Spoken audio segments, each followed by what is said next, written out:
Educated हूँ, वैसे मैं ऑर्थोपेडिक कंसल्टेंट हूँ, लेकिन जो मेरा काम है वो स्पोर्ट्स इंजरी को डील करना है। तो हम लोग ये जानने की कोशिश करेंगे स्पोर्ट्स इंजरी होता क्या है, किसको कहते हैं कि स्पोर्ट्स इंजरी।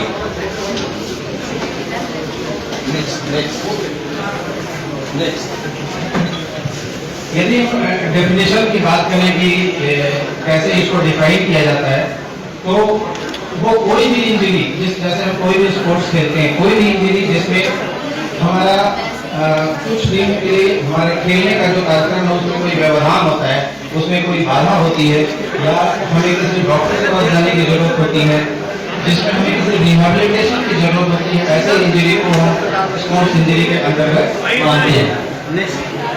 पहले हम ये समझे कि ये होता क्या है, तभी हम ये समझ पाएंगे ये कैसे। नाम बता दीजिए। मेरा नाम डॉक्टर राकेश है। मैं एसएसबी, यहाँ आपको पता ही है, पहले एक QRG सेंटर था, अभी इसका नाम एसएसबी हॉस्पिटल है। मैं यहाँ पर ऑर्थोपेडिक्स डिपार्टमेंट में सीनियर कंसल्टेंट हूँ। मेरा जो स्पेशलाइजेशन है वो स्पोर्ट्स इंजरी और आर्थ्रोस्कोपी है। आज बच्चों के कुछ लगाई है, किस तरह से बच्चों को खेल के प्रति बढ़ा रहे हैं, क्या क्या चीजें उसमें जो है देखने को मिली? यहाँ पर हम विशेषकर स्पोर्ट्स इंजरी या किसी स्पोर्ट्स में होने वाले चोटों के बारे में डिस्कस करेंगे, उसके बारे में बताएंगे। वैसे चोटें कई तरह की होती हैं, लेकिन खास करके वैसी चोटें जिसमें हमारा कोई इंटरवेंशन की जरूरत होती है या जिसमें खिलाड़ियों के कैरियर का सवाल होता है, वैसी चोटों के बारे में हम उन्हें बताएंगे। ये कितनी तरह की होती हैं, कैसे होती हैं, इससे हम कैसे बच सकते हैं, और यदि हो जाती है ऐसी चोटें तो उसे किस तरह से उसका अर्लीस्ट इंटरवेंशन करके हम अपने आप को बचाएं और अपना कैरियर सुरक्षित रखें। जब बच्चे जब खेलते हैं तो बहुत कई बार चोटें लग जाती हैं, डर के मारे कई बार वो खेलों को छोड़ देते हैं, तो ऐसे में क्या कुछ प्रिकॉशन रखें या कैसे उनको निपटा जा सकता है, कैसे अपना इलाज करा सकते हैं? ज्यादातर पैरों में चोटें लगती हैं, तो उसको पैरों में चोट लगती है। सबसे ज्यादा जो चोटें लगती है वो हमारे एंकल में लगती है, लेकिन एंकल की जो चोट होती है वो कुछ दिनों तक रेस्ट करने से या कोई स्प्लिंट वगैरह यूज करने से उसे ठीक किया जा सकता है। लेकिन कुछ चोटें जैसे लिगामेंट का टूटना, हमारे घुटने में जो लिगामेंट होता है ACL PCL जिसको कहते हैं, एक तरह से हमारे नी का स्टेबलाइजर है। यदि यह टूट गया तो फिर आपको एक सर्जरी की जरूरत पड़ती है, जिसके कारण कम से कम 8 से 9 महीने तक आपको स्पोर्ट्स से बाहर रहना पड़ता है।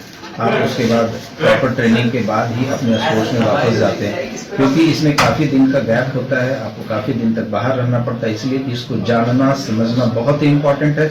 अर्लीस्ट पॉसिबल जब भी हो सके इसका प्रॉपर तरीके से इलाज कराना जरूरी है। जी सर, एक चीज देखा गया है कि कई युवा जो हैं रनिंग जो करते हैं, एथलीट्स हैं, वो सड़कों पे रनिंग करते हैं, तो क्या ये सही होता है? घुटनों पे उस पर क्या जोर नहीं पड़ता उससे?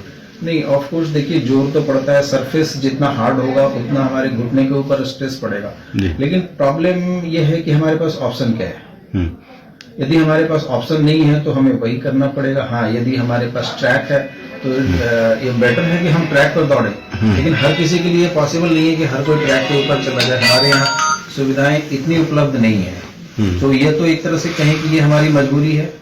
और या फिर वो ग्राउंड या कच्ची जमीन पे, मतलब कच्ची जमीन पर कर सकते हैं, लेकिन जब हम लेवल की बात करें तो हमें हमेशा ऊंचे लेवल के बारे में सोचना चाहिए। यदि हम इंटरनेशनल स्टैंडर्ड की बात करें तो यदि हम घास पर दौड़े और हम सोचे कि हमें ट्रैक पर दौड़ना है तो फिर ये कैसे होगा। तो घास पर दौड़ करके हम ट्रैक की प्रैक्टिस नहीं कर सकते। तो हमारा टारगेट तो ये होना चाहिए कि हम ट्रैक पर ही प्रैक्टिस करें, क्योंकि फाइनली तो हमें ट्रैक पर ही दौड़ना है। जी, क्रिकेट के जो खिलाड़ी होते हैं, जो युवा जो प्रैक्टिस करते हैं, खासकर बॉलर, उनको काफी दिक्कतें आती हैं घुटनों में या उसकी रनिंग नी की, उनको क्या करना चाहिए, कैसे उनको आप क्या टिप्स देंगे? देखिए, बॉलर्स नी में तो दिक्कत आती है, लेकिन उनके लिए सबसे इम्पोर्टेंट उनका शोल्डर है। कई बार ऐसा होता है कि शोल्डर में इंजरी होती है, आप उसको इग्नोर करते हैं और वो इंजरी बढ़ती जाती है। तो अर्लीस्ट स्टेज पर इसका डिटेक्शन जरूरी है, क्योंकि शुरुआती स्टेज में यदि हमें पता चल जाए तो कुछ रिहैबिलिटेशन करके शोल्डर का मैक्सिमम प्रॉब्लम ठीक किया जा सकता है। जहां तक रही घुटने की बात, खिलाड़ी को यह समझना चाहिए कि इसे घुटने में रेस्ट के बाद भी पेन हो रहा है, कोई इनस्टेबिलिटी जैसी फीलिंग आ रही है, जैसे घुटने का लचक जाना या घुटने का लॉक होना, तो यह एक सीरियस इंजरी होती है।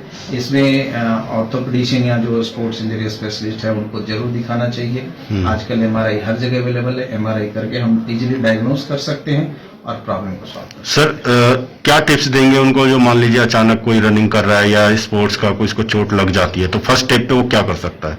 देखिए, पहला चीज तो मैं ये कहूंगा कि चोट लगी ही क्यों। पहले तो ये सोचना चाहिए चोट लगी क्यों। क्योंकि इंजरी आपने प्रैक्टिस कैसे किया, आप प्रॉपर सेशन के पहले वार्म अप स्ट्रेचिंग करते हैं नहीं करते हैं। किसी भी चीज के लिए बॉडी को प्रिपेयर होना चाहिए। आप रनिंग करते हैं, रनिंग के लिए बॉडी को प्रिपेयर करना होगा। यदि बॉडी हमारी प्रिपेयर नहीं है तो इंजरी के चांसेस हैं। अब रही बात इंजरी हो जाती है, इंजरी हो गई तो ऑफकोर्स जो इंजरी के स्पेशलिस्ट जो है उनको दिखाना चाहिए। एक बार डॉक्टर से जरूर संपर्क करना चाहिए, सलाह लेनी चाहिए। जो जरूरी इन्वेस्टिगेशन है आज के डेट में एक्सरे एमआरआई बड़ा इजीली हर जगह हो जाता है, वो करके देखना चाहिए, जिससे कि हम खिलाड़ी को जल्दी से जल्दी रिहैबिलिटेट कर सकें। ज्यादातर लोग सर ये मानते हैं कि भाई घरेलू कर लिया, कुछ गर्म पट्टी कर लगा ली या ये कुछ कर लिया, ऐसे छोड़ देते हैं, इग्नोर कर देते हैं। आज के डेट में जब साइंस इतना आगे जा चुका है तो ये गर्म पट्टी, बाबा का इलाज, इसके ऊपर भरोसा नहीं करना चाहिए।